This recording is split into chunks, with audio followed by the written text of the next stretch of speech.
Assalamualaikum warahmatullahi wabarakatuh. Perkenalkan, kami dari kelompok 5, kelas 637D07.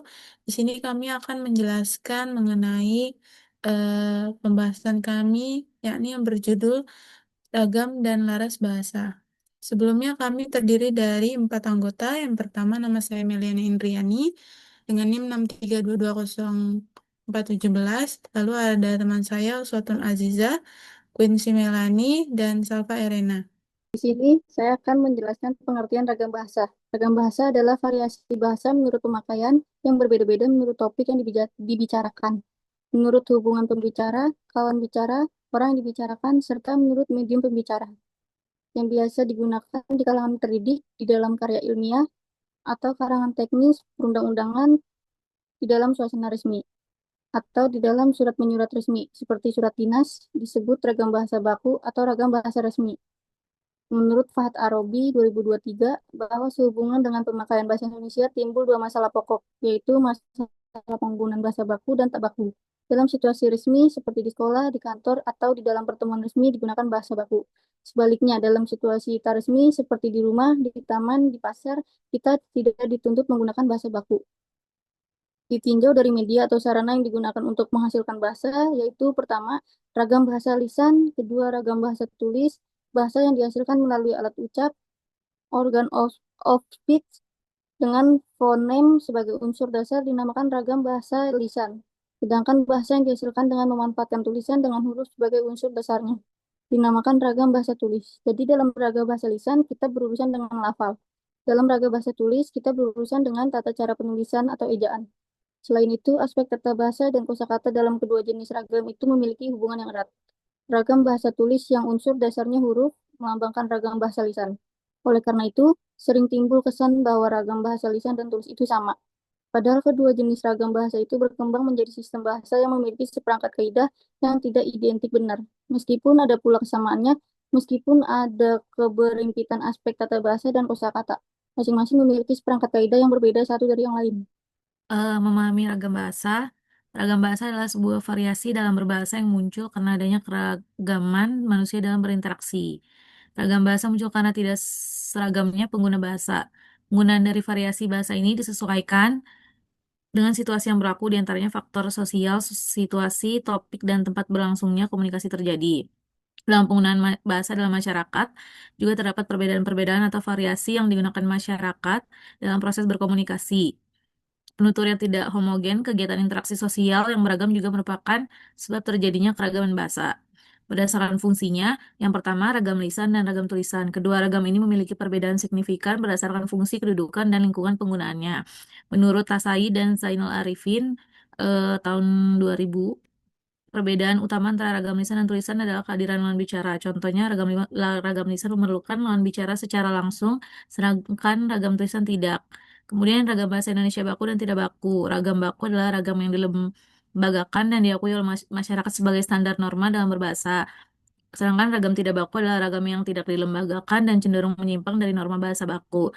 Ragam baku digunakan dalam situasi resmi seperti lembaga formal atau dokumen resmi. Contoh ragam baku adalah penggunaan bentuk kata seharusnya, mempertanggungjawabkan, atau di mana sebagai kata tanya. Sementara itu, ragam tidak baku sering muncul dalam percakapan sehari-hari seperti seharusnya, tanggung jawabnya, atau di mana yang disatukan dan tidak sesuai kaidah. Kemudian ada ragam bahasa berdasarkan media dan situasi pemakaian. Ragam bahasa juga dapat dibedakan berdasarkan media yang digunakan, misalnya ragam formal dalam pidato resmi, rapat, dan atau surat dinas, serta ragam informasi dalam percakapan santai antar teman atau keluarga. Selain itu, pemakaian bahasa dalam media digital seperti pesan singkat, media sosial, atau forum daring juga membentuk ragam tersendiri yang cenderung lebih ringkas dan fleksibel.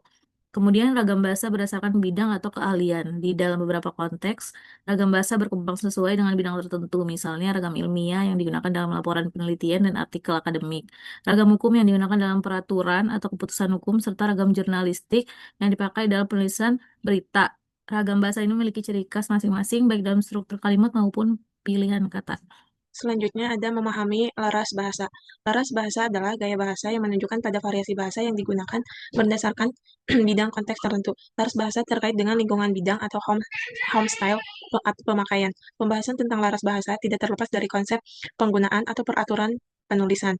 Dalam penggunaan Aprilia Anjar 2021, jadi dapat disampaikan bahwa laras bahasa merupakan kesesuaian antara bahasa dan fungsi pemakaiannya. Berdasarkan fungsi penggunaannya, berikut jenis dan contoh laras bahasa. Yang pertama, laras jurnalistik. Laras jurnalistik adalah gaya bahasa yang digunakan dalam penulisan media massa, berita, artikel, koran, dan televisi.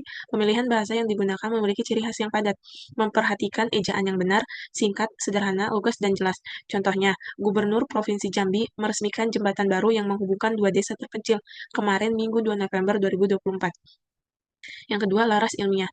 Laras ilmiah merupakan bahasa yang digunakan dalam penulisan karya-karya ilmiah dalam bidang akademik yang jenisnya dibedakan berdasarkan bidang ilmu yang melatar belakangkan ciri utamanya adalah penggunaan istilah teknis dan struktur argumentasi yang logis dan terbagi dari beberapa subbidang. Salah satu subbidang laras ilmiah seperti laras sains, laras akademik, laras kimia, laras biologis, laras matematika, dan lain sebagainya. Contoh, dalam bidang ekonomi terdapat istilah khusus seperti permintaan, penawaran, kos, modal, atau rugi, dan lain sebagainya. Contoh laras sains dalam bidang kimia, misalnya kosakata hidrogen, oksigen, asam zat. Yang ketiga adalah laras hukum. Laras hukum ditandai dengan penggunaan istilah-istilah hukum dan struktur kalimat yang formal dan posisi dan presisi. Laras hukum memiliki ciri khas dalam penggunaan bahasa yang mengikuti ketentuan hukum ketatabahasaan agar dapat dipahami dengan jelas dan tidak menimbulkan kesalahpahaman dalam interpretasi hukum. Contoh, terdakwa dinyatakan bersalah dan dijatuhkan hukum penjara selama 5 tahun sesuai dengan pasal 362 KUHP. Yang keempat ada laras sastra. Laras sastra adalah gaya bahasa yang digunakan dalam karya-karya sastra seperti puisi, novel, dan cerita pendek. Yang kelima ada laras bisnis. Laras bisnis adalah gaya bahasa yang digunakan dalam bidang komunikasi bisnis profesional. Purwanto 2011 menyatakan bahwa bisnis harus efektif, persuasif, dan berorientasi pada tujuan. Dan selanjutnya ada hubungan antara ragam dan laras.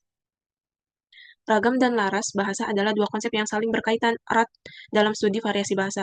Ragam bahasa dapat dilihat sebagai kategori yang lebih luas, mencakupi semua jenis variasi yang muncul. Akibat faktor-faktor seperti jenis media atau lisan atau tulisan, dan tingkat formalitas buku atau non-buku. Sedangkan laras bahasa merupakan sebuah cabang ilmu dari ragam bahasa. Laras bahasa secara khusus merujuk pada variasi bahasa yang dipakai sesuai dengan bidang atau topik pembicaraan serta tujuan komunikasinya. Misalnya ilmiah, hukum, atau jurnalistik. Dengan demikian, untuk berkomunikasi dengan baik, tidak hanya untuk ragam yang sesuai seperti ragam tulis dan buku, tetapi juga harus menggunakan laras bahasa yang tepat, menyesuaikan kosakata dan tata bahasa dengan fungsi sosial atau profesional yang dimaksud. Laras bahasa adalah jenis dari bahasa, misalnya ketika memilih laras hukum, maka secara spontan yang akan dipilih adalah ragam tulis dan ragam buku untuk dokumentasi resmi. Contohnya seorang dokter yang membuat laporan operasi harus menggunakan ragam tulis, ragam buku, dan laras bahasa kedokteran.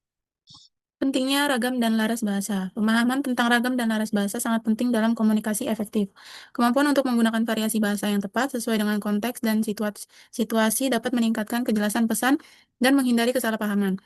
Seperti yang diungkapkan oleh Ward Dault dan Fuller tahun 2015, kesadaran akan variasi bahasa memungkinkan penutur untuk beradaptasi dengan berbagai situasi komunikasi yang mencapai tujuan komunikasi mereka dengan lebih efektif. Dalam konteks pendidikan, pengajaran tentang ragam dan laras bahasa dapat membantu siswa mengembangkan kompetensi komunikatif mereka. Hal ini sejalan dengan pendapat Hymas dalam Brown tahun 2007 yang menyatakan bahwa kompetensi komunikatif tidak hanya melibatkan pengetahuan tentang struktur bahasa, tetapi juga kemampuan untuk menggunakan bahasa secara tepat dalam berbagai konteks sosial. Kesimpulan, ragam dan laras bahasa merupakan kunci utama untuk mencapai komunikasi yang efektif dan tepat konteks.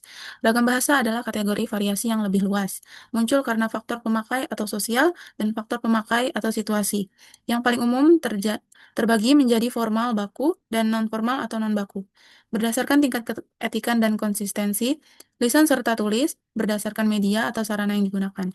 Sementara itu, laras bahasa adalah cabang ilmu dari ragam bahasa yang berfokus pada tujuan dan topik fungsional, misalnya jurnalistik, ilmiah, hukum, sastra, dan bisnis. Hubungannya adalah laras bahasa merupakan jenis ragam bahasa yang didasarkan pada bidang pemakaian. Untuk berkomunikasi dengan sukses, pembicara harus secara stimulan memilih ragam bahasa yang sesuai. Misalnya memilih ragam tulis dan baku dan mengaplikasikan laras bahasa yang relevan. Misalnya laras ilmiah untuk menyesuaikan kosakata dan struktur kalimat dengan fungsi profesional atau akademik yang dimaksud.